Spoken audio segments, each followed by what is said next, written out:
الله. بسم الله والحمد لله والصلاة والسلام على رسول الله. الحمد لله نحمده ونستعينه ونستغفره ونؤمن به ونتوكل عليه ونعوذ بالله من شرور أنفسنا ومن سيئات أعمالنا. من يهد الله من يهده الله فلا مضل له ومن يضلله فلا هادي له. ونشهد أن لا إله إلا الله ونشهد أن محمدا عبده ورسوله. أما بعد، فإن خير الحديث كتاب الله وخير الهدي هدي محمد صلى الله عليه وسلم وشر الأمور محدثاتها وإن كل محدثة بدعة وكل بدعة ضلالة وكل ضلالة في النار. ఇది ఖుత్బతుల్ హాజా యొక్క ఇవి పదాలు ఇవి. సహీ ముస్లిం కితాబుల్ జుమా లో జాబిర్ బిన్ అబ్దుల్లా రదియల్లాహు తాలా అన్హు యొక్క ఉల్లేఖనంలో ఈ పదాలు మనకు కనిపిస్తాయన్నమాట ఇన్షాల్లా. أعوذ بالله من الشيطان الرجيم. بسم الله الرحمن الرحيم. لقد كان لكم رسول الله لقد كان لكم في رسول الله أسوة حسنة. సూరతుల్ అజ్హాబ్ లో ఆయత్ నెంబర్ 21. దాని అర్థం ఏంటంటే, నిశ్చయంగా అల్లాహ్ యొక్క సందేశహరులలో మీకు ఉత్తమమైన ఆదర్శం ఉన్నది అని. అల్హమ్దులిల్లా,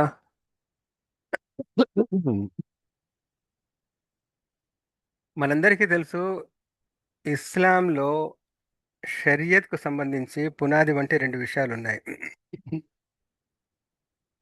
అవి ఒకటి దివ్య ఖురాన్, రెండవది ప్రవక్త సల్లల్లాహు అలైహి వసల్లం వారి యొక్క సున్నత్ లేక వారి వారి వారి హదీసులు. దివ్య ఖురాన్ను అల్లాహ్ అవతరింపజేశాడు. మరి ప్రవక్త సల్లల్లాహు అలైహి వసల్లం దాన్ని మనకు అంటే ఉమ్మత్కి విశదీకరించారు, దాన్ని వ్యాప్తి చెందింపజేశారు. ఖురాన్లో చాలా ఆయతులు ఉన్నాయి. వాటిలో అల్లాహ్ తాలా అవతరింపజేసినటువంటి ఆదేశాలను విడమిర్చి విశదీకరించవలసిన అవసరం ఉన్న ఆయతులు కూడా ఉన్నాయి. లేదంటే వాటిని ఆ విధంగానే చదివి అర్థం చేసుకోవడం అందరికీ సాధ్యం కాదు, అది కష్ట సాధ్యం అవుతుంది. అది ప్రవక్త సల్లల్లాహు అలైహి వసల్లం వారు ఏం చేసి వారు అటువంటి ఆయతులను విశ్లేషించారు, విశదీకరించారు, ఉమ్మత్కి తెలియజేశారు. ప్రవక్త సల్లల్లాహు అలైహి వసల్లం వారు చేసిన ఇటువంటి అనేక విషయాల విశదీకరణ, దాని యొక్క ఎక్స్ప్లెనేషన్, ఖురాన్లోని అనేక ఆదేశాల వివరణ, అనేక సందర్భాలలో అటువంటి ఆదేశాలపై ప్రవక్త సల్లల్లాహు అలైహి వసల్లం వారి యొక్క ఆచరణ, ఇవన్నీ మనకు లభించేటువంటి మూలాధారం, ఇవన్నీ మనకు లభించేటువంటి సోర్స్ని మనం హదీస్ అని అంటాం. రైట్. హదీస్ శాస్త్రం యొక్క ఇల్మును మనం నేర్చుకోవడానికి ఈరోజు మనం ఇక్కడ కూర్చున్నాం. ఈ విషయాన్ని వివరించడం నాకు మరియు విని అర్థం చేసుకోవడం మనందరికీ అల్లాహ్ తాలా తేలిక చేయగాక. ఆమీన్ యా రబ్బల్ ఆలమీన్. ఆ శాస్త్రం పేరే ఇల్ముల్ హదీస్, లేదా దాన్నే ఉసూలుల్ హదీస్ అని కూడా అంటారు.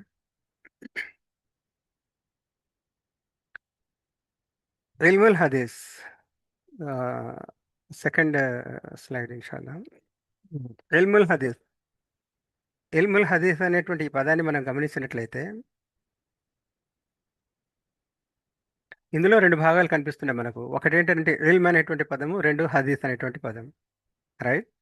ఇల్మ్ అనంటే ఇల్మ్ అనేటువంటి పదానికి మన డెఫినేషన్ చూసినట్లయితే, ఇల్మ్ అనంటే జహల్కు వ్యతిరేకమైనది. జహల్ అనే పదానికి అరబీలో అజ్ఞానము, మూర్ఖత్వము అనేటువంటి అర్థాలు ఉన్నాయి జహల్ అనేటువంటి పదానికి. సో ఇల్మ్ అనంటే జ్ఞానం అనమాట. జ్ఞానము అజ్ఞానానికి పూర్తిగా వ్యతిరేకమైంది. జ్ఞానం ఉన్న చోట అజ్ఞానానికి తావు ఉండదు. ఒక వ్యక్తిలో ఒక విషయానికి సంబంధించి జ్ఞానము అజ్ఞానము రెండు ఒకే సమయాన్ని ఉండలేవు. రైట్. సో అరబీ భాషలో ఇల్మ్ అనంటే దాని నిర్వచనం ఏదైనా ఒక విషయానికి సంబంధించి, ఫర్ ఎగ్జాంపుల్ ఏదైనా ఒక విషయానికి సంబంధించి మనలో ఒక అవగాహనను నమ్మకంగా, బలంగా, స్థిరంగా ఏర్పరిచేటువంటి మరియు లోపాలు లేనటువంటి సమాచారాన్ని మనం కలిగి ఉండడం. దాన్ని ఇల్మ్ అని అంటాం. దానికి ఇల్మ్ యొక్క నిర్వచనం అది. ఇల్మ్ యొక్క నిర్వచనం ఏంటది? ఏదైనా విషయానికి సంబంధించి మనలో ఒక అవగాహనను నమ్మకంగా, బలంగా, స్థిరంగా ఏర్పరిచే మరియు లోపాలు లేనటువంటి సమాచారాన్ని కలిగి ఉండడం. రైట్? ఈ చివరి పదాలు చూడండి. ఏదైనా విషయానికి సంబంధించి మనలో ప్రముఖంగా సమాచారాన్ని కలిగి ఉండడం అనేటువంటిది మనకు అర్థమవుతున్నది. బేసిక్‌గా ఈ యొక్క డెఫినిషన్ చూసినట్లయితే. ఏదైనా విషయానికి సంబంధించి మనలో ఒక దానికి సంబంధించిన సమాచారాన్ని కలిగి ఉండడం. అయితే ఈ డెఫినిషన్ మనకు ఏమని ఎక్స్‌ప్లెయిన్ చేస్తున్నది? ఆ సమాచారం ఏ విధంగా ఉండాలట? ఈ నిర్వచనం ప్రకారం ఆ సమాచారం ఎటువంటిదై ఉండాలి? ఆ సమాచారం అది నంబర్ 1 ఏంటంటే అది నమ్మకమైనదే ఉండాలి. మనం కలిగి ఉన్నటువంటి సమాచారం. ఏ విషయానికి సంబంధించి అయినా సరే, మనం కలిగి ఉన్నటువంటి సమాచారం ఏ విధమైనదే ఉండాలి? ఎటువంటిదే ఉండాలి? నంబర్ 1 ఏంటంటే అది నమ్మకమైనదే ఉండాలి. అందులో గందరగోళం ఉండరాదు. యాంబిగ్విటీ ఉండరాదు. రెండోది ఏంటంటే లోపాలు లేనటువంటిదే ఉండాలి.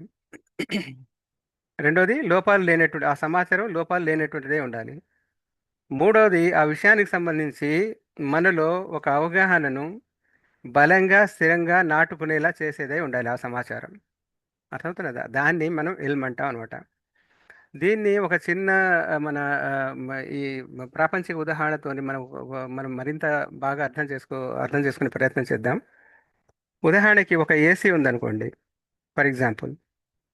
ఏసీ అంటే అందరికీ తెలుసు. అది గదిని చల్లబరిచేటువంటి యంత్రం అని. అవునా? అయితే అది ఏ కంపెనీ తయారు చేసింది? ఎన్ని టన్నుల కెపాసిటీ కలిగి ఉన్నది? అందులో ఉన్న సిస్టమ్స్ తయారీలో ఏ విధమైనటువంటి సామగ్రిని ఉపయోగించారు? వాటి నాణ్యత ప్రమాణాలేంటి?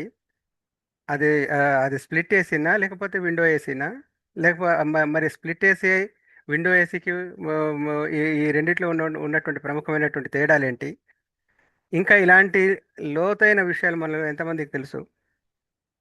రైట్? కనుక ఏదైనా విషయాన్ని గురించి కేవలం తెలిసి ఉండడం అనేది, ఏదైనా విషయానికి సంబంధించి కేవలం తెలిసి ఉండడం అనేది ఇల్మ్ అనిపించుకోదు. ఆ విషయానికి సంబంధించిన వాస్తవికత వరకు అంటే హకీకత్ వరకు ఆ విషయానికి సంబంధించినటువంటి హకీకత్ వరకు మనల్ని తీసుకువెళ్ళగలిగే సమాచారాన్ని పూర్తిగా మనలో నింపుకొని ఉండడం, అది జ్ఞానము అనబడుతుంది, ఇల్మ్ అనబడుతుంది అనమాట. అర్థమైందా? ఆ విషయానికి సంబంధించినటువంటి హకీకత్ వరకు వెళ్ళగలిగేటటువంటి జ్ఞానాన్ని మనం కలిగి ఉంటే ఆ విషయానికి సంబంధించి ఇల్మ్ మనలో ఉంది అనమాట. రైట్? కనుక ఏదైనా విషయానికి సంబంధించి పై సమాచారాన్ని కలిగి ఉండడం, పై సమాచారాన్ని కలిగి ఉండడం కాకుండా వాస్తవికమైనటువంటి జ్ఞానాన్ని కలిగి ఉండడం, దాని వాస్తవికత వరకు, దాని యొక్క హకీకత్ వరకు మనం చేరగలిగేంత సమాచారం పూర్తిగా ఆ సమాచారాన్ని పూర్తిగా అవగాహన చేసుకొని ఉండడం, అది ఇల్మ్ అంటే. అది ఇల్మ్ అనబడుతుంది అనమాట. రైట్? మరి ఇల్మ్ అనేటువంటి పదము హదీస్ అనేటువంటి పదంతో కలిసినప్పుడు ఏర్పడేటువంటి ఆ ఫ్రేజ్ ఏదైతే ఉందో ఇల్ముల్ హదీస్, అనేటువంటి ఫ్రేజ్ ఏదైతే ఉందో, ఇల్ముల్ హదీస్ అని అంటే దాని అర్థం ఏంటి? దాని అర్థము ప్రవక్త సల్లల్లాహు అలైహి వసల్లం వారి యొక్క హదీసులు ఏవైతే టెక్స్ట్ రూపంలో మనకు చేరాయో, ఏవైతే టెక్స్ట్ రూపంలో మనకు చేరాయో వాటి యొక్క వాస్తవికత వరకు, వాటి యొక్క హకీకత్ వరకు చేరడం అనమాట ఇల్ముల్ హదీస్ అని అంటే. ఇల్మ్ ప్లస్ హదీస్ ఈ రెండు కలిస్తే ఏర్పడేటువంటి ఆ ఫ్రేజ్ ఇల్ముల్ హదీస్ అంటే దాని అర్థం ఏంటది? ప్రవక్త సల్లల్లాహు అలైహి వసల్లం వారి యొక్క హదీసులు ఏవైతే మనకు వచన రూపంలో అంటే టెక్స్ట్ రూపంలో మనకు చేరాయో ఆ హదీసుల యొక్క వాస్తవికత వరకు, ఆ హదీసుల యొక్క ఆ, దాని ఏమంటారు హకీకత్ వరకు చేరడం అనమాట ఇల్ముల్ హదీస్ అని అంటే. అంటే ఇది వాస్తవికంగా ప్రవక్త సల్లల్లాహు అలైహి వసల్లం వారి యొక్క హదీసేనా, వారు ప్రవచించిందేనా, లేక వారి పేరున ఎవరైనా కల్పించారా? ఈ హదీస్ యొక్క ప్రామాణికత, ఆథెంటిసిటీ ఏమిటి? ఆ ప్రామాణికత మరి బలమైనదేనా, లేకపోతే అందులో ఏదైనా వీక్నెస్ ఉందా, బలహీనత ఏమైనా ఉన్నదా ఆ ప్రామాణికతలో, ఆ ఆథెంటిసిటీలో? ఇలా ప్రవక్త సల్లల్లాహు అలైహి వసల్లం వారి యొక్క ఒక్కొక్క హదీసుకు సంబంధించి ఇటువంటి విషయాలు అధ్యయనం చేసి ఆ హదీసుల వాస్తవికత వరకు వెళ్ళడం అనమాట. దాన్ని ఏమంటాం మనం? ఇల్ముల్ హదీస్ అని అంటాం. అర్థమవుతున్నదా?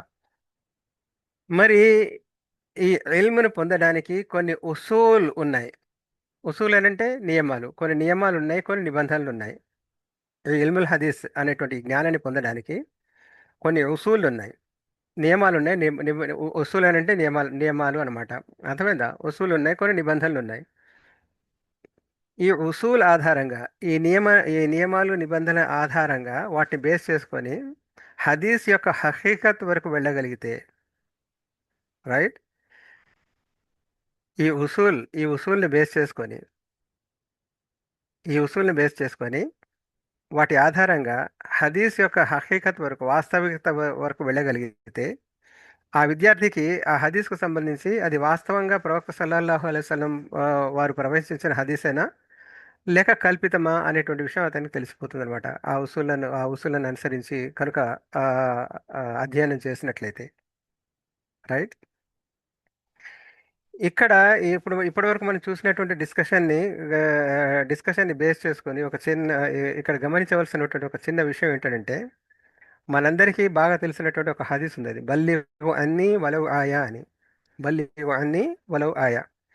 ఇది సహీ బుఖారీ హదీస్ నెంబర్ 3461 హదీస్ నెంబర్ ఇది. దాని అర్థం ఏంటది? నా తరఫున ఒక్క ఆయత్ అయినా మీకు తెలిసినట్లయితే, నా తరఫున ఒక్క ఆయత్ అయినా మీరు నేర్చుకున్నట్లయితే, మీకు తెలిసినట్లయితే ప్రజలకు చేరవేయండి అని. ఈ హదీస్ను కూడా మనం ఈ డిస్కషన్ బ్యాక్డ్రాప్లోనే దీన్ని కూడా అర్థం చేసుకోవాలి. దీనికి సంబంధించి ఈ హదీస్కి సంబంధించి మనలో సాధారణంగా ఉండేటువంటి అపోహ ఏంటంటే, మన ఏదైనా ఒక లెక్చర్లో కానీ లేకపోతే ఎవరైనా చెప్తూ ఉండగా కానీ విన్నట్లయితే దాని వెంటనే మనం ఏం చేస్తామంటే ఏది బల్లి అన్ని వలవు ఆయా అన్నారు కదా అని చెప్పేసి వేరే వాళ్ళకి చేరవేయడానికి ప్రయత్నం చేస్తాం మనం. కాదు. ఈ ఈ హదీస్ యొక్క ఆ, అర్థం కూడా అదే అన్నమాట. ఏంటిది?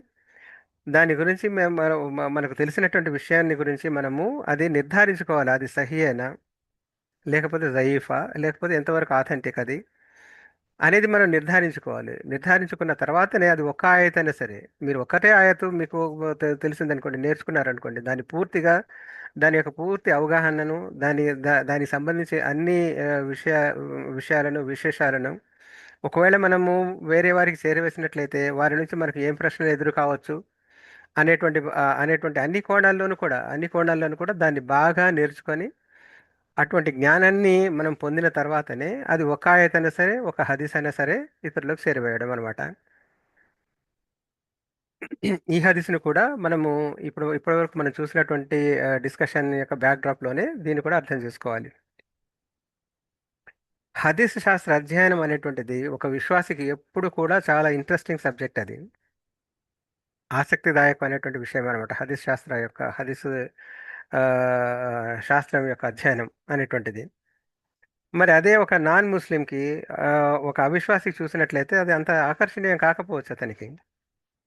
ఒక ముస్లిం హదీస్ శాస్త్ర అధ్యయనంలోకి ప్రవేశిస్తే అతనికి అనేక విషయాల జ్ఞానం ప్రాప్తమవుతుంది. హదీస్ శాస్త్ర అధ్యయనంలోని ప్రవేశిస్తే ప్రవక్త ముహమ్మద్ సల్లల్లాహు అలైహి వసల్లం వారు ఇలా పలికారు అని, వారు ఇలా చేసేవారు అని, వారి వ్యక్తిత్వం ఈ విధంగా ఉండేది అని, రైట్.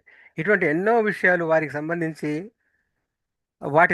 తద్వారా ఆ, తన తన ధర్మానికి సంబంధించి అనేక విషయాలు తెలుసుకునేటువంటి వీలు కలుగుతుంది ఒక విద్యార్థికి. దాని ద్వారా అతని ఈమాన్ పెరుగుతుంది, అతని ఈమాన్ వృద్ధి చెందుతుంది కూడా, అల్హమ్దులిల్లా, రైట్. నిజానికి కేవలం ముస్లింలు మాత్రమే కాదు, ప్రవక్త సల్లల్లాహు అలైహి వసల్లం వారి యొక్క కాలంలో నిష్పక్షపాతులైనటువంటి నాన్ ముస్లిమ్స్ కూడా ప్రవక్త సల్లల్లాహు అలైహి వసల్లం వారిని కేవలం కేవలం చూసినంత మాత్రంగానే ఎంతో ప్రభావితమైనటువంటి సందర్భాలు ఉన్నాయి ఆ రోజులలో. ఉదాహరణకి ప్రవక్త ముహమ్మద్ సల్లల్లాహు అలైహి వసల్లం వారు మక్కా నుండి మదీనాకు హిజ్రత్ చేసి వెళ్ళినప్పుడు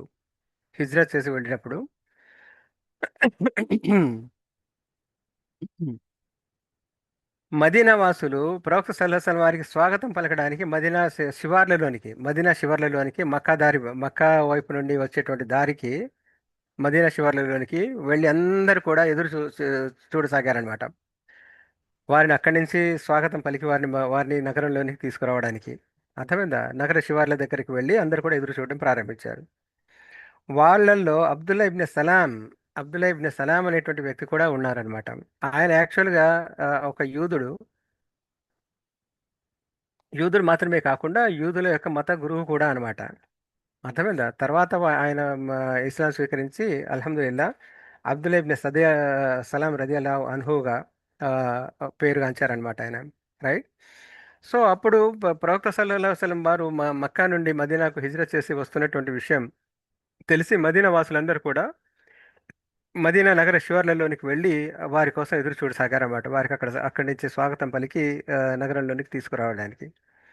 వాళ్ళందరితో పాటుగా ఈ ఈ సహాబీ కూడా ఉన్నారు, అబ్దుల్ ఇబ్న్ సలాం. ఈయన అప్పటికి ఇంకా ఇస్లాం స్వీకరించలేదు. అప్పటికి ఈయన యూదుడుగానే ఉన్నారు. ఆయన ఆ, యూదుడు మాత్రమే కాకుండా యూదుల యొక్క మత గురువు కూడా అనమాట.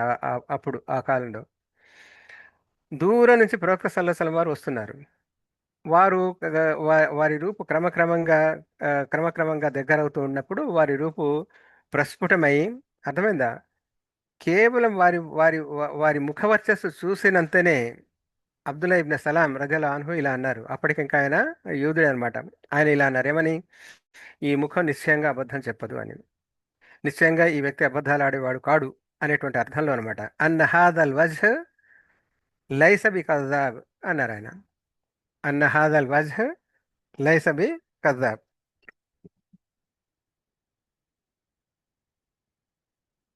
जी।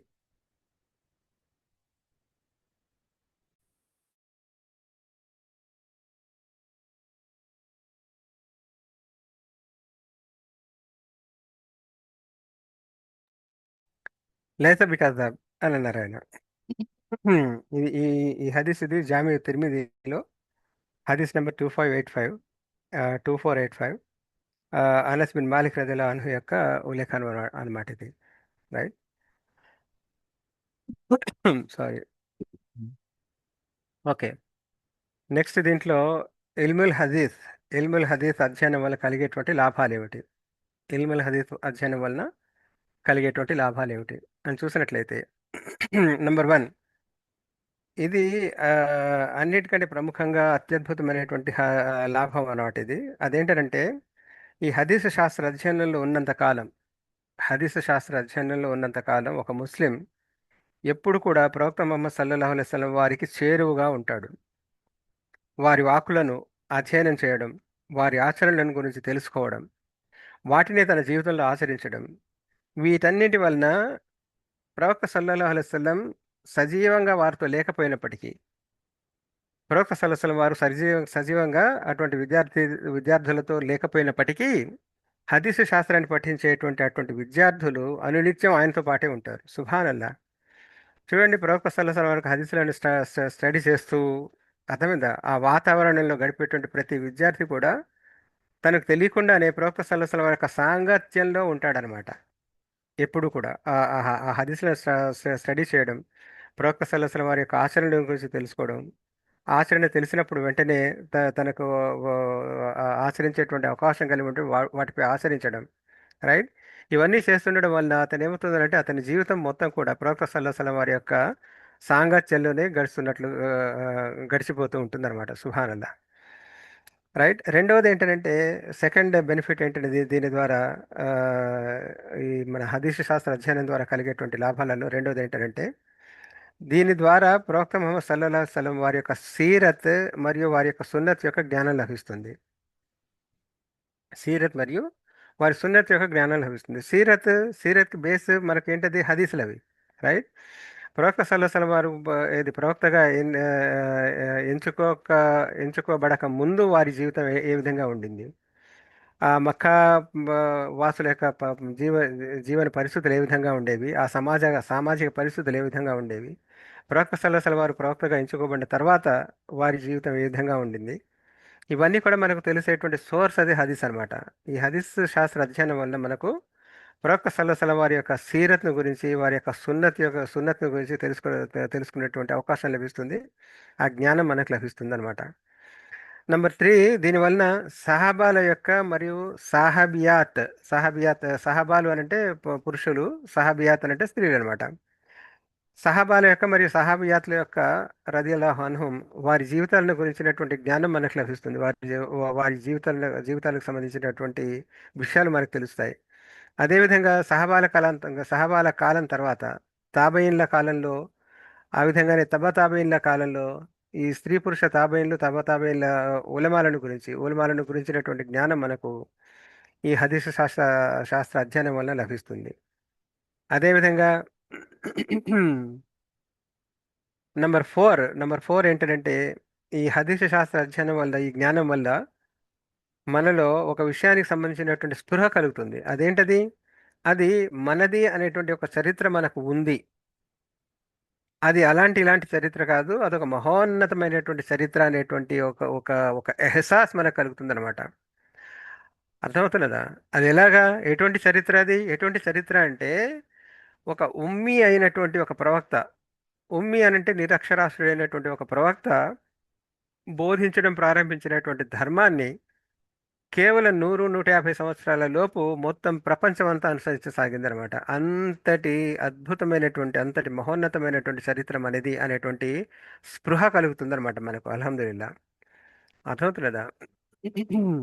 ఆ ఎహసాస్ కలుగుతుంది మనకి ఈ హదీస్ శాస్త్ర అధ్యయనం వల్ల. నంబర్ 5, ఒకసారి మీరు గమనించి చూడండి. సుబ్హానల్లా, ఈ ఇస్లాం యొక్క చరిత్రను గమనించినట్లయితే ఈ ఫోర్త్ పాయింట్ మీరు ఒకసారి మీ మనసులోకి తెచ్చుకొని చూడండి. అంతకుముందు ప్రపంచంలో అనేక ధర్మాలు ఉన్నాయి. అర్థమవుతున్నది? అంతకు ముందు నుంచే ప్రపంచంలో అనేక ధర్మాలు ఉన్నాయి. ఈ ఇది ఎటువంటి ధర్మం అని అంటే, ఎటువంటి చరిత్ర కలిగినటువంటి ధర్మం అని అంటే, ఒక నిరక్షరాస్యుడైనటువంటి ప్రవక్త బోధించడం ప్రారంభించి, అర్థమవుతున్నదా? బోధించడం ప్రారంభించిన 100-150 సంవత్సరాల్లోనే ప్రపంచం నలుమూలకు ఇది ఈ ఈ ఈ యొక్క ధర్మం వ్యాపించడం ప్రారంభించింది అని అంటే, అది ఎంత అద్భుతమైనటువంటి చరిత్ర కలిగినటువంటి ధర్మమో చూడండి. ఇస్లాంకి సంబంధించి విశ్వాసులు గర్వపడేటువంటి విషయం అన్నమాట ఇది. అర్థమవుతున్నదా?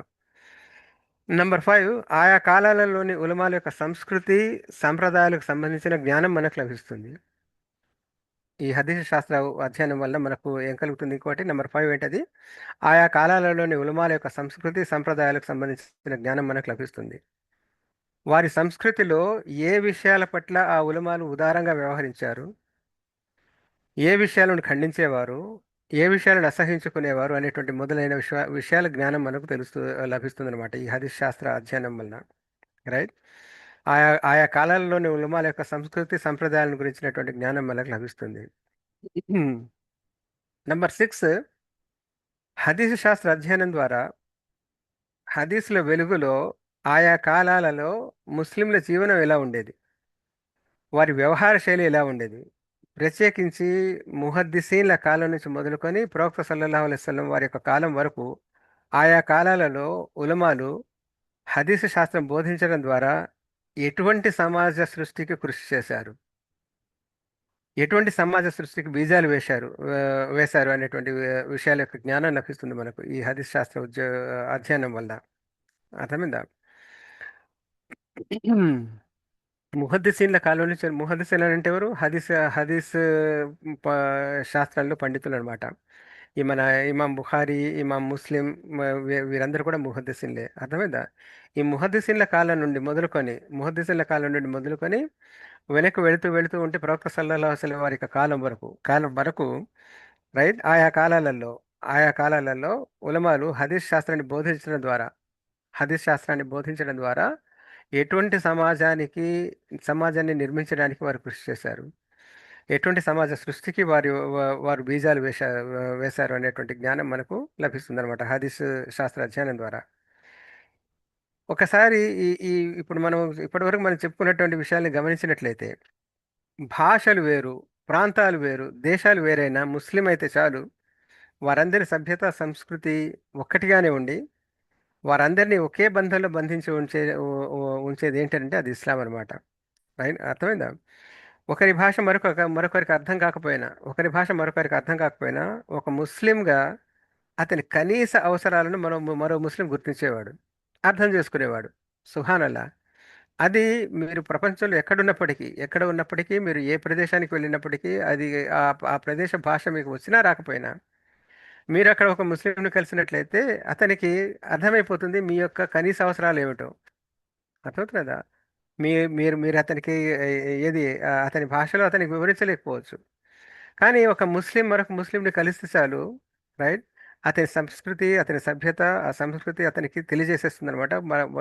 తన ముస్లిం సహోదరుని యొక్క బేసిక్ నీడ్స్ ఏంటి, ఏమై ఉంటాయి అనేటువంటిది, రైట్. అతను మీకు ఆతిథ్యం ఇవ్వవచ్చు, ఇవ్వకపోవచ్చు, లేకపోతే మీకు నివసించేటువంటి ప్రదేశాన్ని మీకు ఆఫర్ చేయవచ్చు. ఆ విధంగానే ఆ ఒక విశ్వాస జీవితంలో ముఖ్యమైనది ఏంటంటే 5 పూటల నమాజ్ చదవడం. 5 పూట్ల నమాజ్ చదవడం కోసం అతను చదవడం విషయం దగ్గరికి వచ్చేసరికి అతను మీకు గైడ్ చేస్తారనమాట. మస్జిద్ ఇక్కడ నుంచి ఇంత దూరంలో ఉంది, ఇక్కడ నమాజ్ యొక్క వేళలు ఇవి, రైట్. ఇవన్నీ కూడా అతను మీకు తెలిసేలా చేస్తాడనమాట. అవి మీ యొక్క కనీస అవసరాలు అవుతాయి కనుక. అర్థమవుతున్నదా? నెంబర్ 7, ఇదే హదీసు శాస్త్ర అధ్యయనం వలన ఇదే హదీస్ శాస్త్ర అధ్యయనం వలన మనకు ఆయా కాలాల్లోని బోధన, తర్వాత జ్ఞాన సముపార్జన విధానాలు, అంటే educational system and educational activities ఆయా కాలాలలో ఏ విధంగా ఉండేవి అనేటువంటి విషయం మనకు బోధపడుతుందన్నమాట. ఆ కాలంలో హలకాలలో తరగతులు జరిగాయి. హలకా అంటే ఒక సర్కిల్ అనమాట. సర్కిల్ని హలకా అని అంటాం మనం. ఆ కాలంలో హలకాలలో తరగతులు జరిగేవి. వాటిల్లో గురువులు దురూసులు ఇచ్చేవారు. దర్స్ దర్స్ అని అంటే అది సింగులర్, అది దురూస్ అని అంటే ప్లూరల్ అనమాట. ఆయా హలకాలలో గురువులు దరసులు ఇచ్చేవారు, దురూసులు ఇచ్చేవారు అనమాట. తర్వాత విద్యా సంస్థలు, విశ్వవిద్యాలయాలు ఏర్పడ్డాయి. ఆయా హలకాలలో కొత్త విద్యార్థులు చేరుతూ ఉంటే చదువు పూర్తి చేసుకున్న విద్యార్థులు తమ తమ ప్రాంతాలకు తిరిగి వెళుతూ ఉండేవారు. లేదా ఈ ఒక గురువు గారి దగ్గర ఒక సబ్జెక్టు పూర్తయిపోయినట్లయితే వేరే సబ్జెక్టు కోసం వేరే ప్రాంతానికి వెళ్ళేవారు. లేకపోతే వేరే సబ్జెక్టు కోసం అదే నగరంలో అదే ప్రాంతంలో ఉన్నటువంటి వేరే గురువు దగ్గర చేరేవారు, రైట్. ఇలాగా ఆ రోజులలో ఆయా హలకాలలో గురువులు ఆ, ముఖ్యంగా తమ విద్యార్థులకు బోధించేటువంటి ఆ సబ్జెక్టులు ఏవైతే ఉంటాయో ఆ సబ్జెక్టులని ఆయన నోటితో చెప్తూ డిక్టేట్ చేసేవారు అనమాట. నోటితో చెప్తూ రాయించేవారు.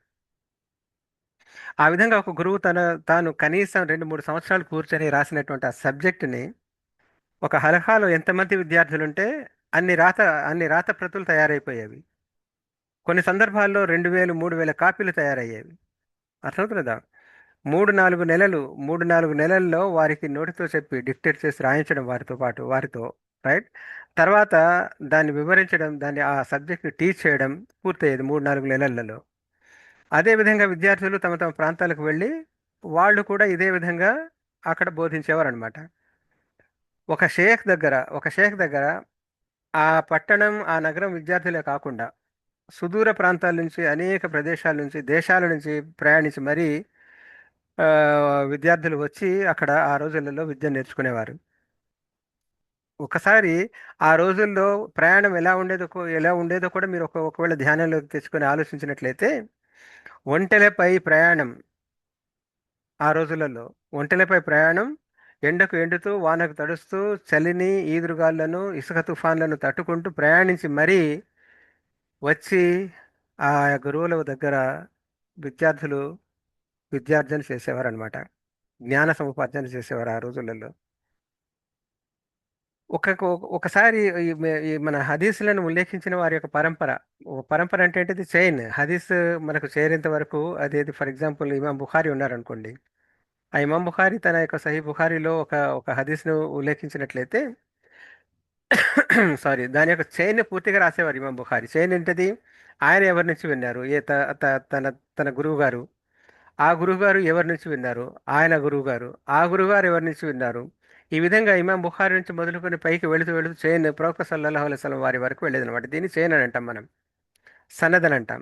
అర్థమవుతున్నదా? మ్మ్. అలాగా ఒక హదీసులను ఉల్లేఖించిన వారి యొక్క ఒక చైన్ని పరిశీలించినట్లయితే మనకు అర్థమవుతుంది ఆ బోధించే గురువు ఏ ప్రాంతానికి చెందినవారు, ఆ విద్యార్థి ఏ ప్రాంతం వారు, ఏ భాష వారు అనేటువంటి విషయాలు మనకు తెలుస్తాయి. ఎంత కష్టపడి ఇక్కడ అర్థం చేసుకోవాల్సిన విషయం ఏంటంటే ఆయా ప్రదేశాల నుండి విద్య నేర్చుకోవడానికి విద్యార్థులు వస్తూ వస్తూ ఉంటే ఆయా ప్రదేశాలలో వారి భాష వేరు. అర్థమైందా? కానీ ఇక్కడ గురువు గారి భాష వేరు. గురువు గారికి అరబీ తప్పితే వేరే భాష రాదు, ఫర్ ఎగ్జాంపుల్. అప్పుడు మరి విద్యార్థులు ఏ విధంగా విద్య నేర్చుకోవాల్సి వచ్చేది? ముందుగా వాళ్ళు తప్పనిసరిగా అరబీ భాష నేర్చుకోవాల్సి వచ్చేది అనమాట పూర్తిగా. అర్థమవుతున్నదా? ఏది పై పై నాలెడ్జ్ కాదు అది. అరబీ భాషను పూర్తిగా నేర్చుకోవాల్సి వచ్చేది.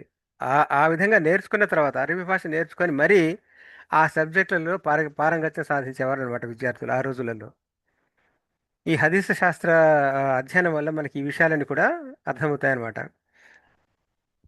అల్హమ్దులిల్లా ఈరోజు ఈ ఈ యొక్క ఇస్లామీయ ధర్మజ్ఞానం, ఇస్లామీ యొక్క రిలీజియస్ నాలెడ్జ్ అనేటువంటిది ఎంతగా మనకు అందుబాటులో ఉంది అని అంటే ఆ రోజుల్లో ఆ విధంగా వారు చేసినటువంటి ఎన్నో త్యాగాల ఫలితం అనమాట ఇది. రైట్. కొన్ని కొన్ని సందర్భాల్లో రక్తపు వాంతులు చేసుకున్నటువంటి విద్యార్థులను గురించి, ప్రయాణంలో ఎన్నోసార్లు స్పృహ కోల్పోయినటువంటి విద్యార్థులను గురించి కూడా మనకు తెలుస్తుంది. సుభానల్లా. జ్ఞాన సముపార్జన కోసం దీనంతటిని గమనిస్తే జ్ఞాన సముపార్జన కోసం మనల్ని మనం కనీసం వారి స్థాయిలో ఊహించుకోవడానికి కూడా తగం. అవునా కాదా? గమనించండి ఒకసారి. రైట్. ఉమ్. వారి ఆ రోజులలో ఆ విద్యార్థుల యొక్క జ్ఞాన సముపార్జన విధానాలు కూడా ఎంత శక్తివంతంగా, ఎంత ప్రభావవంతంగా, ఎంత ఎఫెక్టివ్గా ఉండేవనంటే వారు ఒకరికొకరు తాము నేర్చుకున్న దాన్ని కంఠస్థం చేసి వినిపించేవారు. అర్థమవుతుందా? తాము నేర్చుకునే దాన్ని పూర్తిగా బైహార్ట్ చేసి మెమరైజ్ చేసి ఒకరికొకరు వినిపించుకునేవారు.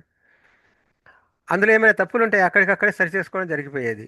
రైట్. ఆ విధంగా వారి రాత ప్రతులు కూడా కరెక్ట్ అయిపోయేవి అనమాట. ఇలా ఒకరికి వినిపించడం ద్వారా మరొకరి నుండి వినడం ద్వారా తాము నేర్చుకున్న దాన్ని బలంగా తమ మెదడులో స్థిరపరుచుకునేవారు. ఆ విధంగా ఆ విషయంపై పూర్తిగా పట్టు ఏర్పడిన తర్వాత అప్పుడు అప్పుడు మాత్రమే పూర్తి ఆత్మవిశ్వాసంతో వేరే వాళ్లకు దానిని నేర్పించేవారు అనమాట. అంతేకాకుండా ఆ కాలం నాటి ఉలమాల యొక్క జ్ఞాపక శక్తి ఎంత అద్భుతంగా ఉండేదనంటే వా ప్రజలు వారిని చూసి ఆశ్చర్యపోయేవారు అనమాట ఆ రోజులలో. నిజంగా ఆ కాలంలో అంత అద్భుతమైనటువంటి జ్ఞాపక శక్తి గల ఉలమాలను పుట్టించి అల్లాహ్ తాలా ముస్లిం సమాజానికి లేనటువంటి అనుగ్రహాన్ని ప్రసాదించాడు అనమాట. సుహానల్లా. రైట్. Number eight. దీంట్లో ఈ హదీస్ శాస్త్ర అధ్యయనం ద్వారా ఆయా కాలాలలో ఈ శాస్త్రానికి సంబంధించి ముహద్దీసీన్ అని అంటే హదీస్ శాస్త్రవేత్తలు అన్నమాట. ముహద్దీసీన్లు వ్రాసిన గ్రంథాల గురించి మనకు తెలుస్తుంది. హదీస్ శాస్త్ర అధ్యయనం వల్ల ఆయా కాలాలలో ఈ శాస్త్రానికి సంబంధించి ముహద్దీసీన్లు రాసినటువంటి గ్రంథాలను గురించి మనకు తెలుస్తుంది. ఒకటి సహీ ఆ, పేరుతో ఒక గ్రంథం సహీ పేరుతో ఆ, మనకు ఎదురైతే, మరొకటి జామీ సహీ పేరుతోని, ఇంకొకటి ముస్నద్ అనేటువంటి పేరుతోని, మరొకటి మువత్తా అనేటువంటి పేరుతోని, రైట్, వేరొకటి సునన్ అనేటువంటి పేరుతోని, ఇవన్నీ కూడా హదీస్ గ్రంథాలే. అర్థమవుతుందా? మువత్తా ఇమాం మాలిక్ అని అంటే అది ప్రవక్త మన మన ఇమాం మాలిక్ రాసినటువంటి గ్రంథం పేరు మువత్తా అది. ఈ ఇవన్నీ కూడా సునన్ అబు దావుద్, ముస్నద్ అహ్మద్, ఇవి ముస్నద్, సునన్ అనేటువంటి ఈ పేర్లతో ప్రారంభమయ్యేటువంటి ఈ గ్రంథాలు ఏవైతే ఉన్నాయో హదీస్ శాస్త్ర అధ్యయనం వలన ఈ గ్రంథాలన్నిటి కూడా వాటన్నిటి గురించి కూడా మనకు తెలుస్తుంది. యాక్చువల్గా ఇవన్నీ కూడా ఈ ఇవి ఈ ఈ ఈ, మన ఇవన్నీ కూడా హదీస్ గ్రంథాలు అయినప్పటికీ వాటి సంకలనంలో వాటి లక్షణాల్లో భిన్నమైనవి అనమాట. అర్థమైందా? భిన్నమైనవి. ఏ విధంగా భిన్నమైనవి ఇన్షాల్లా మనము ఆ, వచ్చే క్లాసులలో ఇన్షాల్లా వాటిని గురించి మనం తెలుసుకుంటాం అనమాట ఇన్షాల్లా. నంబర్ 9. హదీస్ శాస్త్ర అధ్యయనం మిగతా ఇస్లామిక్ సైన్సెస్ ఏవైతే ఉన్నాయో హదీస్ శాస్త్ర అధ్యయనం అనేటువంటిది మిగతా ఇస్లామిక్ సైన్సెస్ పై కూడా తన ప్రభావాన్ని చూపింది. ఉదాహరణకి తఫ్సీర్ అనేటువంటిది అదొక సెపరేట్ విభాగం ఇస్లామిక్ సైన్సెస్లో. ఫిఖ్ అనేటువంటిది అదొక సెపరేట్ విభాగం. అదేవిధంగా అరబీ భాషకు సంబంధించినటువంటి సైన్సెస్ ఏవైతే ఉన్నాయో లింగ్విస్టిక్స్ అది ఒక సెపరేట్ విభాగం.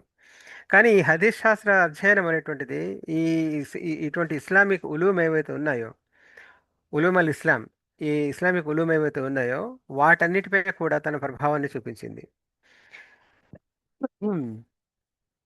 ఈ హదీస్ శాస్త్రం అనేటువంటిది క్రమక్రమంగా వికాసం చెందడం, దాని కొరకు అనుసరించబడినటువంటి విధానాలతో ప్రభావితమై మిగతా శాస్త్రాలలో పారంగతులైనటువంటి ఉలమాలు కూడా ఆయా విధానాలను తమ శాస్త్రాల అధ్యయనంలో పాటించేలాగా చేసింది హదీస్ శాస్త్ర అధ్యయనం. అర్థమవుతున్నదా? ఆ విధంగానే నంబర్ 10, హదీస్ శాస్త్రం యొక్క శుభాల వలన అరబీ భాష యొక్క స్వచ్ఛత సురక్షితం చేయబడింది. ఏ విధంగానైతే ఖురాన్ వల్ల కూడా అరబీ భాష యొక్క స్వచ్ఛత ప్రిజర్వ్ చేయబడిందో, అదేవిధంగా ఈ మన హదీస్ శాస్త్ర వికాసం వలన దాని యొక్క శుభాల వలన అరబీ భాష యొక్క స్వచ్ఛత కూడా ఆ, ఆ విధంగానే ప్రిజర్వ్ చేయబడింది అనమాట. నంబర్ 11, బెనిఫిట్స్లో నంబర్ 11 ఏంటంటే హదీస్ శాస్త్ర అధ్యయనం వల్ల కలిగేటువంటి ప్రయోజనాల్లో మరొకటి ఏంటంటే హదీసుల యొక్క ప్రామాణికత హదీసుల యొక్క ప్రామాణికత అంటే ఆథెంటిసిటీని కాపాడడం కొరకు ఆనాటి హదీస్ పండితులు ఎంత కఠినమైనటువంటి నియమాలను కనిపెట్టి వాటిని ఎంత నిష్పక్షపాతంగా అమలుపరిచారో ఈ హదీస్ శాస్త్ర అధ్యయనం వల్ల మనకు అర్థమవుతుందన్నమాట. రైట్. ఇవన్నీ కూడా హదీస్ శాస్త్ర అధ్యయనం వల్ల కలిగేటువంటి ప్రయోజనాలు. ఓకేనా? హ్మ్. ఇందులో నెక్స్ట్ టాపిక్ ఏంటంటే హదీస్ శాస్త్రంపై ముస్లిమేతరుల విమర్శ. హదీస్ శాస్త్రంపై ముస్లిమేతరులు చేసినటువంటి విమర్శ.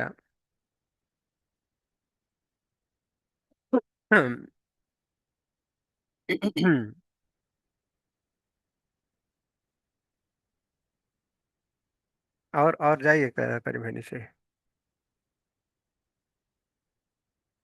और और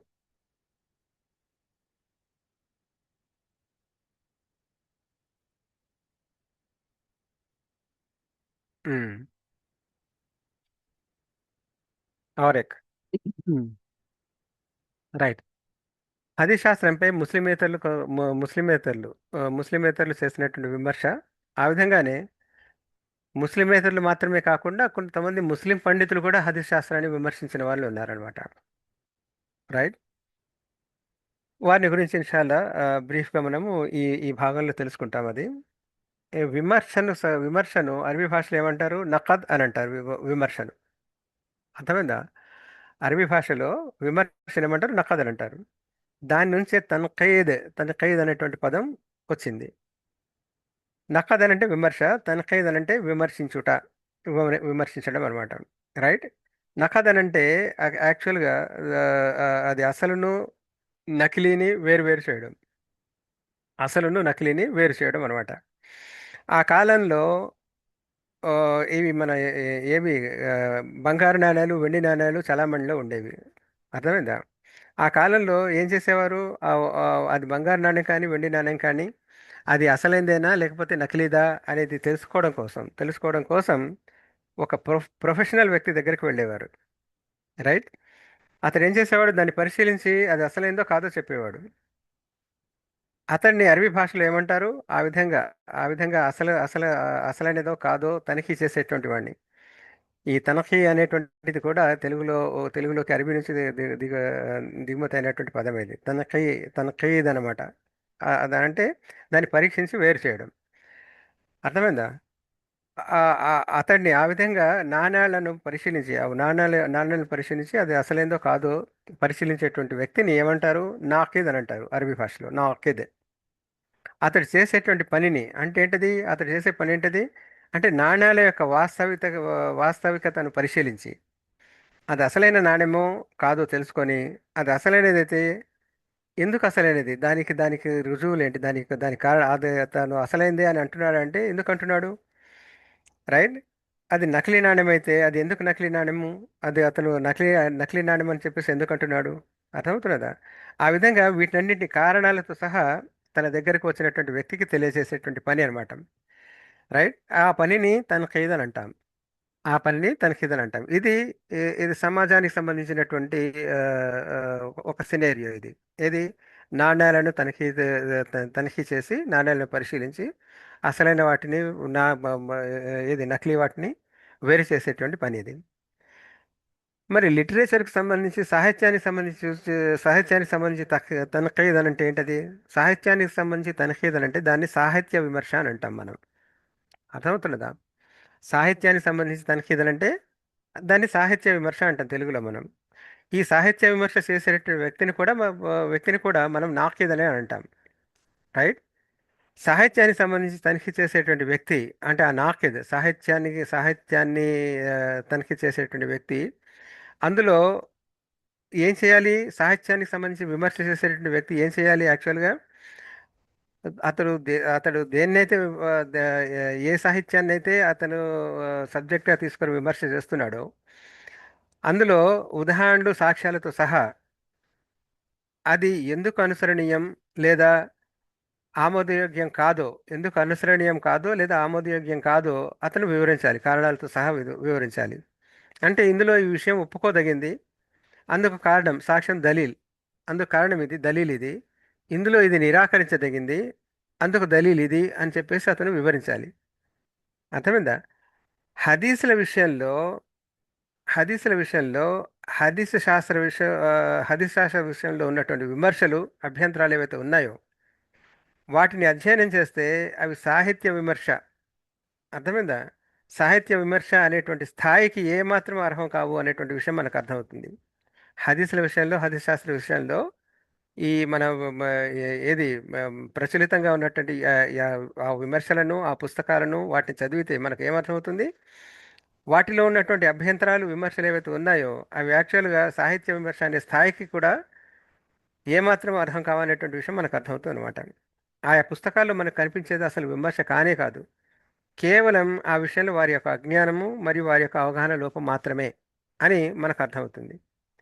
సరే, ఈ మన ముస్లిమేతరులు రాసినటువంటి పుస్తకాలు వారి అవగాహన లోపంగా మనం కొట్టిపారేయవచ్చు. ఎందుకంటే వాళ్ళు ముస్లింలు కారు, ఎలాగో ఇస్లాం అని అంటే వారికి ఏది ఒక రకమైనటువంటి వ్యతిరేక భావమే ఉంటుంది కనుక వాళ్ళు ఆ విధంగా రాయడంలో వారి యొక్క అజ్ఞానం కనిపిస్తుంది అని చెప్పేసి మనం వాటిని కొట్టిపారేయవచ్చు. కానీ కొంతమంది ముస్లిం ఉలమాలు కూడా హదీసు శాస్త్రాన్ని విమర్శించిన వాళ్ళు ఉన్నారు, హదీసులను విమర్శించిన వాళ్ళు కూడా ఉన్నారు. మరి ముస్లింలు కూడా ఆ విధంగా, ముస్లింలలో ఉలమాలు కూడా ఆ విధమైనటువంటి రాతల్ని రాశారు అంటే వాటి మనం ఏ విధంగా అర్థం చేసుకోవాలి? హ్మ్. అంటే వారు హదీస్లను లేదా హదీస్ శాస్త్రాన్ని నిరాకరిస్తున్నారా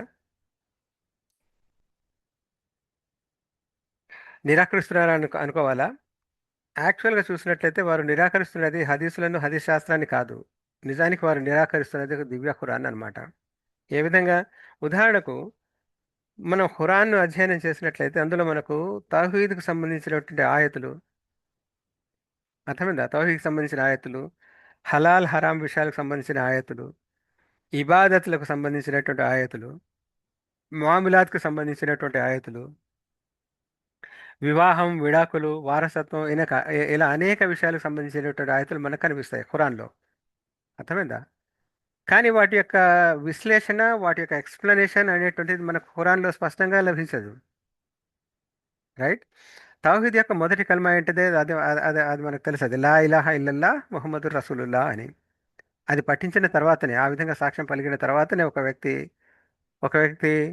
ఇస్లాం యొక్క పరిధిలోనికి ప్రవేశించిన వాడు అవుతాడు, అతడు అతడు ముస్లింగా పరిగణించబడతాడు అనమాట. ఇలా లా ఇలాహా ఇల్లల్లా ముహమ్మద్ రసూలుల్లా అని చెప్పి అని సాక్ష్యం ఇచ్చి ఇస్లాంలో ప్రవేశించిన వ్యక్తిపై, అతని జీవితంపై, అర్థమైందా, వాటి ప్రాముఖ్యత, ఆ యొక్క పదాల యొక్క ప్రాముఖ్యత, ఆ విధంగా అతను పలికినటువంటి సాక్ష్యం యొక్క ప్రాముఖ్యత, దాని యొక్క ప్రభావం అతని జీవితంలో ఏ విధంగా ఉండాలి, ఆ పదాలు లేదా ఆ యొక్క సాక్ష్యం అనేటువంటిది అతని నుంచి ఏం ఆశిస్తున్నాయి అనేటువంటి విషయాల ఈ వివరణ కానివ్వండి, వాటి యొక్క విశ్లేషణ కానివ్వండి, వాటి యొక్క ఎక్స్ప్లెనేషన్ కానివ్వండి, మనకు ఖురాన్లో స్పష్టంగా లభించదు. అర్థమైందా? ఆ విధంగానే మామిలాత్ చూసుకున్నట్లయితే, వ్యక్తుల మధ్య లావాదేవీలు చూసుకున్నట్లయితే వాటి విశ్లేషణలు కూడా మనకు ఖురాన్లో ప్రస్ఫుటంగా లేవు. అలాగే ఇబాదాతులు ఉన్నాయి. ఫర్ ఎగ్జాంపుల్, ఇబాదత్లు కూడా హలాల్ హరాం విషయాలు ఇవన్నీ కూడా ఖురాన్లో సవివరంగా చర్చించబడలేదు. మరి కొంతమంది కేవలం ఖురాన్ మాత్రమే చాలు, హదీసులు అవసరం లేదు అంటే ఇలాంటి విషయాలు, మరి ఇలాంటి అనేక విషయాల పట్ల స్పష్టత లేకుండా పోతుందన్నమాట. ఇలాగా ధర్మంలో అనేక విషయాలు అస్పష్టతకు లోనైతే ధర్మంలో అనేక విషయాలు అస్పష్టతకు లోనైతే అది ధర్మాన్ని ఆషామాషి వ్యవహారంగా మార్చేస్తుంది ఇది. రైట్. ఫర్ ఎగ్జాంపుల్ మనం చూసినట్లయితే ఖురాన్ నుంచే ప్రతి విషయాన్ని తీసుకోవాలి, ఆ, హదీసుల అవసరం ఏముంది అనేటువంటి విషయాన్ని మనం తీసుకున్నట్లయితే, ఫర్ ఎగ్జాంపుల్ హలాల్ మరి హరాం విషయాలకు సంబంధించి ఈ కుక్క మాంసం గాడిద మాంసం తినడం హరాం అన్న విషయం మనకు ఖురాన్లో ఎక్కడ లభిస్తుంది చెప్పండి? అది కేవలం మనకు హదీస్లోనే లభించేటువంటి ఆదేశం అనమాట. అర్థమైందా? రైట్. ఇందులోకి దీనికి సంబంధించి ఈ మన ఏది ఆ, ఆ, హదీస్ హదీస్ శాస్త్ర విమర్శకు సంబంధించి ఒక పదం వస్తుంది, అది మనకు ఓరియంటలిస్ట్ అనేటువంటి పదం. ఓరియంటలిస్ట్. ఓరియంటలిస్ట్ అని అంటే ఓరియంటలిస్ట్ అని అంటే ఇస్లామిక్ శాస్త్రాల అధ్యయనాలలో ఇస్లామిక్ శాస్త్ర అధ్యయనాల్లో ఓరియంటలిస్ట్ అని అంటే తూర్పు దేశాల భాషలు మరియు ఇస్లాం యొక్క భాషలు, చరిత్ర, చట్టాలు మరియు సంస్కృతులను అధ్యయనం చేసేటువంటి పాశ్చాత్య పండితుడు అని అర్థం. అర్థమైందా? అంటే ఏంటది? ఓరియంటలిస్ట్ అని ఎవరినంటారు? ఓరియంటలిస్ట్ అని ఎవరినంటారంటే తూర్పు దేశాల భాషలు మరియు ఇస్లాం యొక్క భాషలు, చరిత్ర, చట్టాలు మరియు సంస్కృతులను అధ్యయనం చేసేటువంటి పాశ్చాత్య దేశాల పండితుడు అనమాట.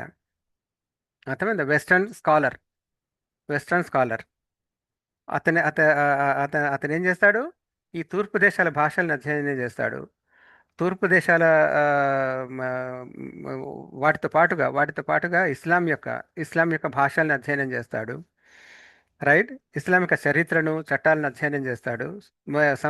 ఇస్లాం యొక్క సంస్కృతులను అధ్యయనం చేస్తాడు. అర్థమైందా? చేసి దాని దాని గురించి పుస్తకాలు రాస్తాడు. ఇటువంటి వాడిని ఇతడు ఎవరు? వెస్టర్న్ స్కాలర్ అన్నమాట, పాశ్చాత్య దేశాల పండితుడు. ఇటువంటి వాడిని ఇస్లాంని గురించి అధ్యయనం చేసి వాటి భాషల గురించి అధ్యయనం చేసి ఇస్లాం యొక్క సామాజిక ఆ, జీవితాన్ని, ఆ విధంగా ఇస్లాం యొక్క చట్టాలను వాటిని అధ్యయనం చేసి దానికి సంబంధించినటువంటి పుస్తకాలను రాసేటువంటి పాశ్చాత్య దేశాల పండితుడు అన్నమాట ఓరియంటలిస్ట్ అని అంటే. ఓకేనా? ఈ ఓరియంటలిస్టులలో ఎక్కువగా యూదులు ఉన్నారు, క్రైస్తవులు ఉన్నారు, మరియు నాస్తికులు కూడా ఉన్నారు. గమనించండి, ఓరియంటలిస్టులలో యూదులు, క్రైస్తవులు మాత్రమే కాకుండా నాస్తికులు కూడా ఉన్నారు. వాస్తవానికి ఈ ఓరియంటలిస్ట్ అనేటువంటి పదము దాన్ని చూసినట్లయితే ఒక స్కాలర్, ఒక విద్యా నిపుణుడు అనేటువంటి అర్థాన్ని సూచిస్తున్నప్పటికీ ఇస్లాంకి సంబంధించి చూసినట్లయితే తరచూ ఈ ఓరియంటలిజం అనేటువంటిది బయటి వారి దృక్పథాన్ని సూచిస్తుంది అనమాట. ఇస్లామిక్ పండితుల దృక్పథాన్ని కాకుండా బయటి వారి దృక్పథాన్ని సూచిస్తుంది ఓరియంటలిజం అనేటువంటిది. అర్థమైందా? సో ఈ ఓరియంటలిజం అనేటువంటిది చారిత్రాత్మకంగా మనం హిస్టారికల్గా చూసినట్లయితే ఇస్లాంను ఎప్పుడు కూడా ఈ ఓరియంటలిజం ఒక పక్షపాత ధోరణితోనే చూసింది. అర్థమైందా? పక్షపాత ధోరణితోనే, తర్వాత ఈ రాజకీయ దురుద్దేశాలతోనే చూసింది అనమాట ఇస్లాంని, ఈ ఓరియంటలిజం అనేటువంటిది. ఎక్కువగా ఇస్లాం పట్ల, హదీసుల పట్ల హదీసు శాస్త్రం పట్ల ఈ విధమైనటువంటి అసంబద్ధమైన పక్షపాత ధోరణితో కూడినటువంటి విమర్శలు ఓరియంటలిస్టులు చేస్తూ వచ్చారు. వారు ఆ విధంగానే తమ యొక్క పుస్తకాలు రాస్తూ ఉంటారు. తర్వాత ఆ విధంగానే విమర్శలు చేస్తూ ఉంటారు. ఈ ఓరియంటలిస్టులు పాశ్చాత్య ముస్లిమేతర పండితులు అన్నమాట. పాశ్చాత్య ముస్లిమేతర పండితులు, ముస్లిం పండితులు కారు వీరు. వీరు ఇస్లాంని గురించి చదివి దానిపై తమ అభిప్రాయాలను వెలుగుచ్చుతూ ఉంటారన్నమాట ఈ ఓరియంటలిస్టులు. దాదాపుగా వీళ్ళు 200 సంవత్సరాలుగా ఇస్లాంకి వ్యతిరేకంగా పుస్తకాలు రాస్తూ ఉన్నారు, రచనలు చేస్తూ ఉన్నారనమాట. హదీసులకు సంబంధించి వారు చేసినటువంటి విమర్శాత్మక పుస్తకాలు ఉన్నాయి. వాటిని ఖండిస్తూ ముస్లిం ఉలమాలు రాసినటువంటి పుస్తకాలు కూడా ఉన్నాయి. అర్థమైందా? హదీసులకు సంబంధించి ఈ ఓరియంటలిస్టులు రాసినటువంటి విమర్శనాత్మకమైనటువంటి పుస్తకాలు ఉన్నాయి. వాటిని చదివి ముస్లిం ఉలమాలు వాటికి వ్యతిరేకంగా వాటిని ఖండిస్తూ రాసినటువంటి పుస్తకాలు కూడా ఉన్నాయి. ఈ రెండింటిని చదివినటువంటి విమర్శకులు, ఈ రెండింటిని చదివినటువంటి విమర్శకులు ఈ ఓరియంటలిస్టుల యొక్క అవగాహన రాహిత్యాన్ని, వారు ఎక్కడెక్కడ మసిపూసి మారేడుకాయ చేయడానికి ప్రయత్నించారో ఆ ప్రయత్నాలను కూడా వాటిని ఏమంటారు బయట పెట్టారనమాట వీరు, ఈ ఉలమాలు. రైట్.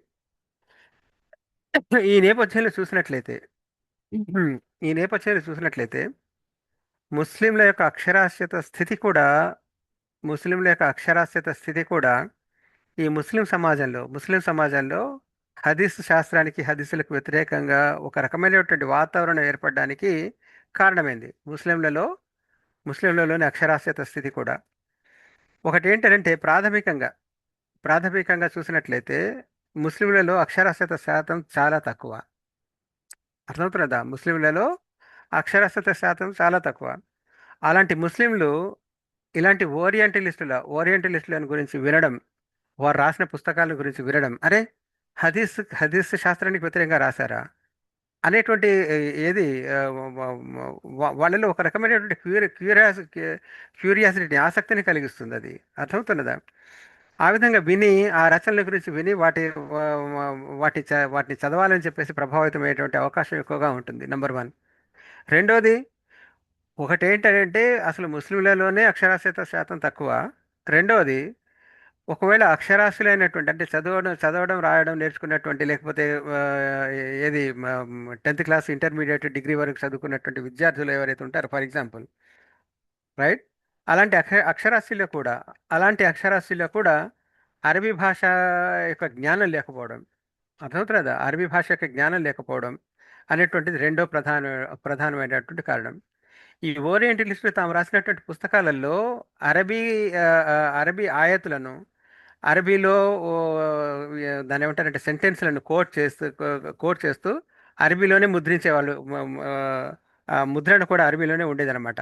ఆ యొక్క ఆయతుల యొక్క ముద్రణ కానివ్వండి, ఆ హదీసుల ముద్రణ కానివ్వండి, లేకపోతే ఒక ఒక ఒక సెంటెన్స్ని, ఒక ఆలిం యొక్క సెంటెన్స్ కానివ్వండి, లేకపోతే దాని ఏమంటారు, ఒక విమర్శకుడి స్టేట్మెంట్ కానివ్వండి, వాళ్ళు అరబీలోనే ముద్రించి దాని కింద, అర్థమవుతున్నదా, దాని కింద దాని యొక్క తాత్పర్యాన్ని, దాని యొక్క ఏది ట్రాన్స్లేషన్ ఇచ్చేవారనమాట. ఈ రెండో పాయింట్ చూసినట్లయితే, ముస్లింలలో అక్షరాస్యులైనటువంటి వారిలో ఈ అరబీ భాష జ్ఞానం లేకపోవడం, ఇలాంటి అక్షరాస్యులు ఇంగ్లీషు సాహిత్యాన్ని చదవడానికి ఎక్కువగా ఆసక్తి చూపుతారు. వాళ్ళు చదివి, వారి చేతికి ఇలాంటి పుస్తకాలు, ఓరియంటలిస్టుల పుస్తకాలు తగిలితే వాటి ప్రభావానికి త్వరగా లోనవుతారు. రైట్.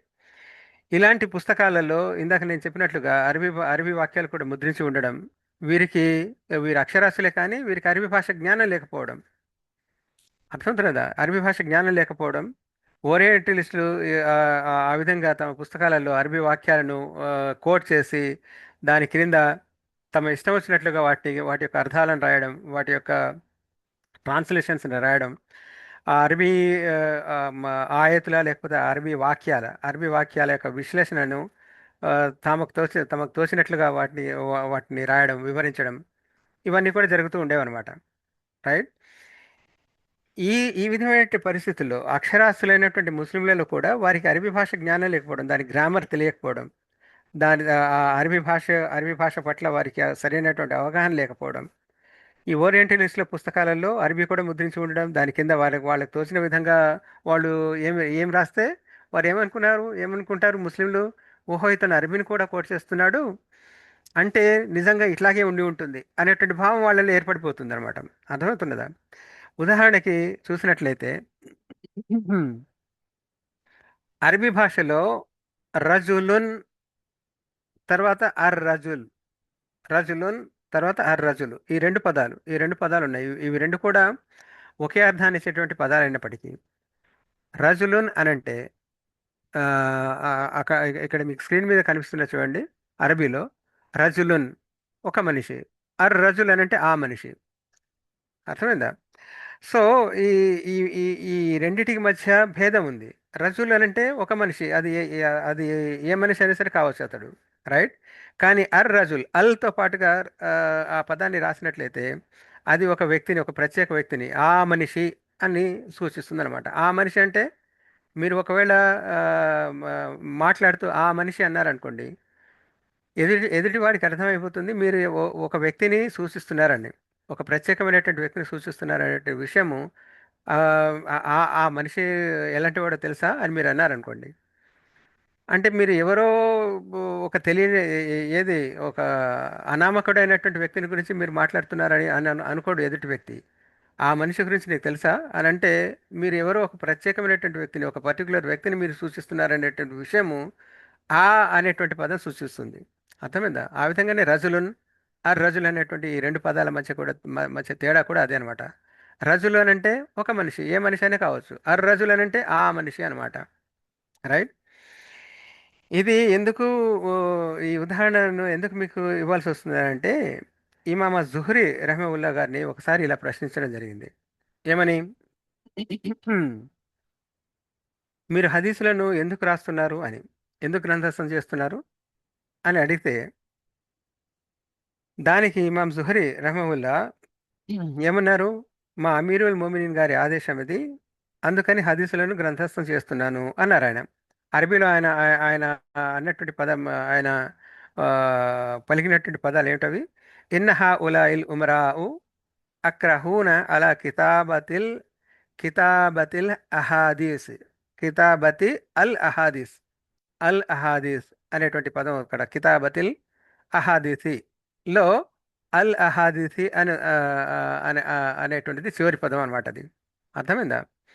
ఈ వాక్యంలో అల్ హదీస్ అనేటువంటి పదం ఆ, ప్రవక్త ముహమ్మద్ సల్లాహు అలైహి వసల్లం వారికి హదీస్లను సూచిస్తుంది అల్ హదీస్ అని అంటే. అర్థమైందా?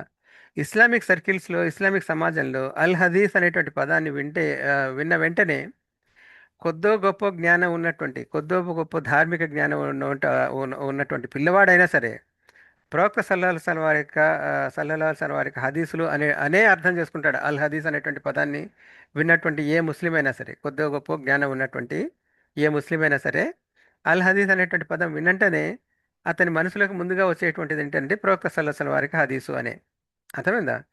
అదే కేవలం హదీస్ అని అంటే, అల్ అల్ అనేటువంటి పదం లేకుండా కేవలం హదీస్ అంటే అది మాటను సూచిస్తుంది. అది ఎవరి మాట అయినా సరే కావచ్చు, ప్రవక్త సల్లల్లాహు అలైహి వసల్లం వారి మాటే కానవసరంలా, లేదా ప్రవక్త సల్లల్లాహు అలైహి వసల్లం ఆ, వారి వారు పలికినట్లుగా రాయబడేటువంటి ఇంకేదైనా మాట కావచ్చు, ఫర్ ఎగ్జాంపుల్. రైట్. అంటే కేవలం హదీస్ అని అంటే అది మాటను సూచిస్తుంది, అది ఎవరి మాట అని కావచ్చు.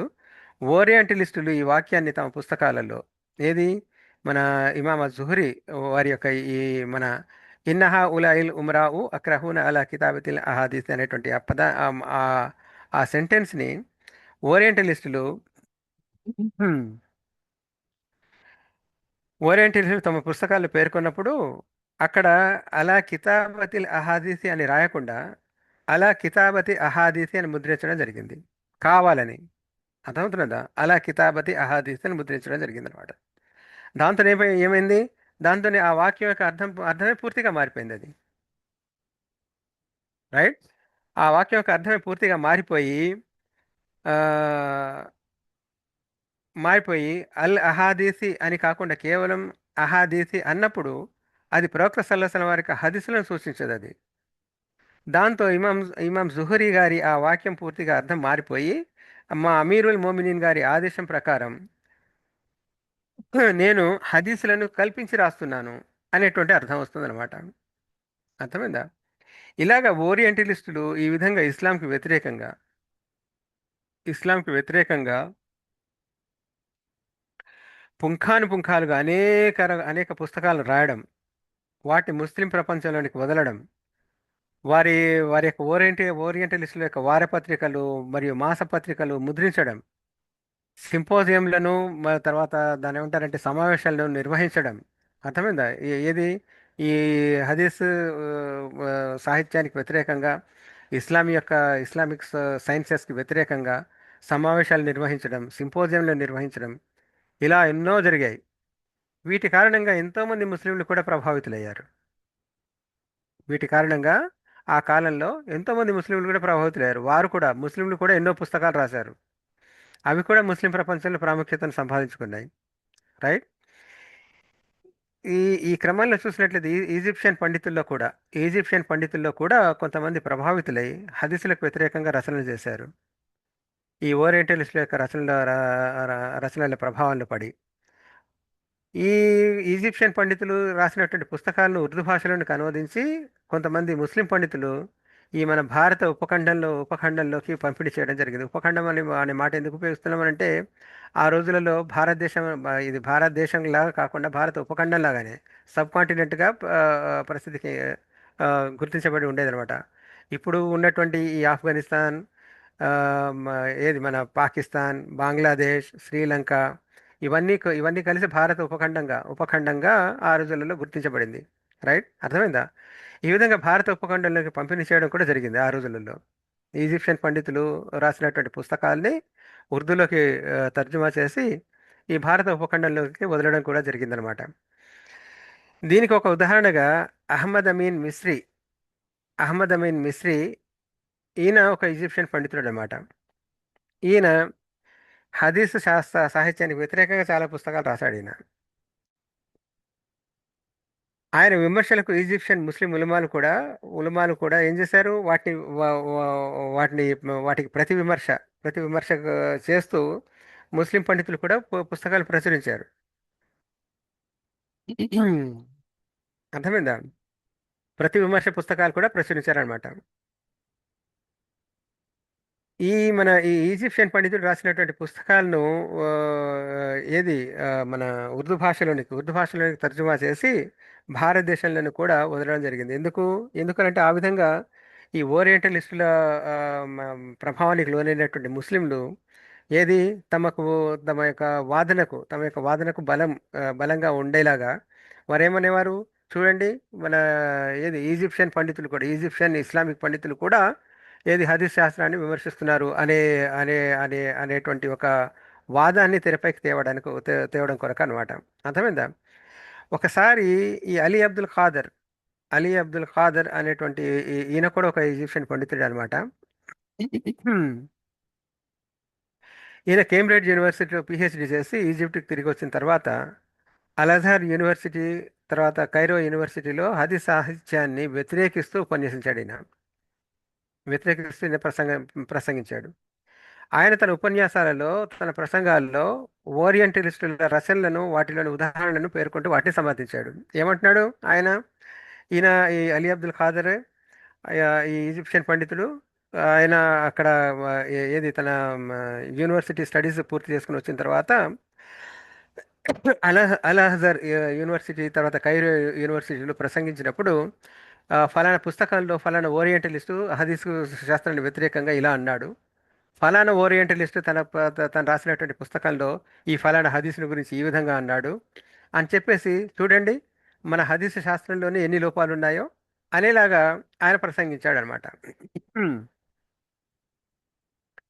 ప్రసంగిస్తే దానికి ఆ, ఆ, ఈజిప్షియన్ ఉలమాలు ఏమన్నారు? అయ్యా, వారు ఓరియంటలిస్టులు అంటే ఏంటంటే అది పాశ్చాత్య పండితులు, వాళ్ళు ఇస్లాంకి వ్యతిరేకంగానే రాస్తారు. ఎట్లా కూడా వారికి చెప్పవలసిన జవాబు వారికి చేరుతుంది ఎలాగూ. ఒక ముస్లింగా నీ పరిశోధన ఏంటి, నీ అభ్యంతరాలు ఏమిటి అని ప్రశ్నించడం జరిగింది. దానికి ఆయన దగ్గర సమాధానం లేదు. అర్థమైందా? ఈయన వారు రాసినటువంటి పుస్తకాలను చదివి వాటి ప్రవాహానికి లోనై అవే నిజమని భావించి వచ్చి వాటిని సమర్థిస్తూ ఈయన ఉపన్యాసం చేస్తే అక్కడ ఈజిప్షియన్ ఉలమాలు ఏమన్నారు? వాళ్ళు పాశ్చాత్య పండితులు, రైట్? వారు ఇస్లాంకి వ్యతిరేకంగానే మాట్లాడతారు వాళ్ళు. అతనికి చెప్పవలసిన జవాబు అతనికి చేరుతుంది. నీ పరిశోధన ఏంటది? నీ అభిప్రాయం ఏమిటి?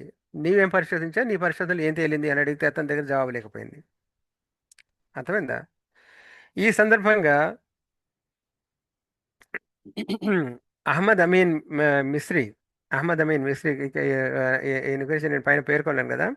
అహ్మద్ అమీన్ మిస్రీ ఆయన కలిసి ఆయనతో ఇలా అన్నాడు అనమాట: మీ ఉపన్యాసాల్లో, మీ యొక్క స్పీచ్లలో ఓరియంటలిస్టుల పేర్లను, వారి పుస్తకాలను పేర్కొనకుండా ఉండవలసింది. ఆ పుస్తకాల్లోని విషయాలను మాత్రమే తీసుకొని మీ తరఫు నుండి అది మీరు పరిశోధించినట్లుగా వారి ముందు పెట్టి ఉంటే ఈ పరిస్థితి ఎదురయ్యేది కాదు అని అన్నాడు. చూడండి ఎంతటి దాన్ని ఏమంటారంటే మునాఫిక్లో వీళ్ళు, అస్తగ్ఫిరుల్లాహిల్ అది. అర్థమైందా?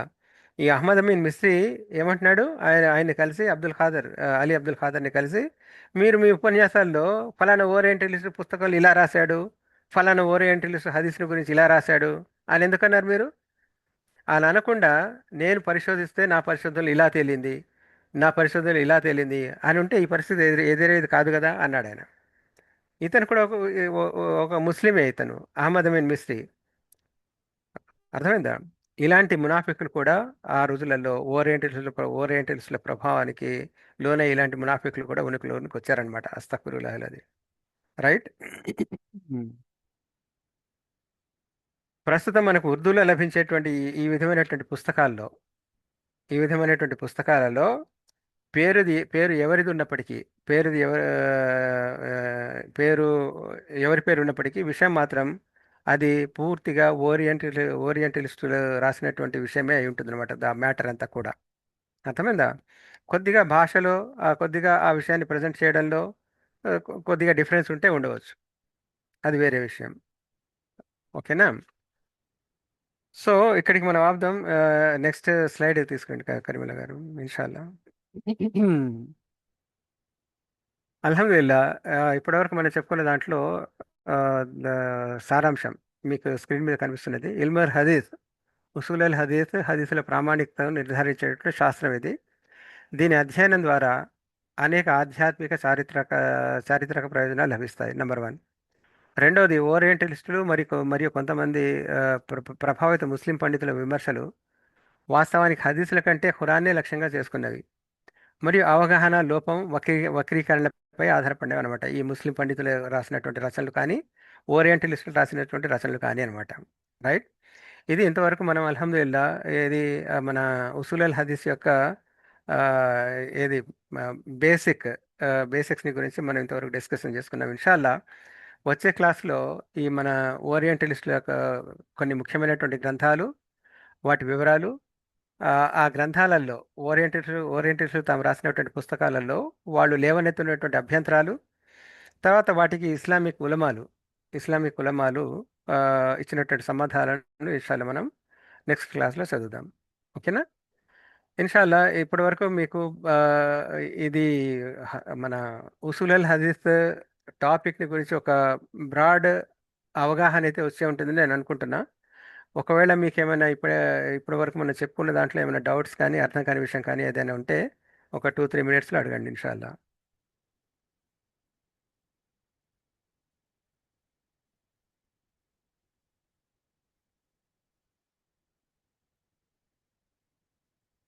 హలో, ఉన్నారా?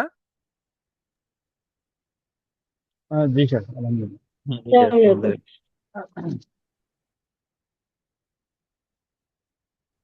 ఏమి సందేహాలు కానీ క్వశ్చన్స్ కానీ ఏమి లేవు కదా? Nothing, sir. अल्हम्दुलिल्लाह सर। అల్హమ్దులిల్లా.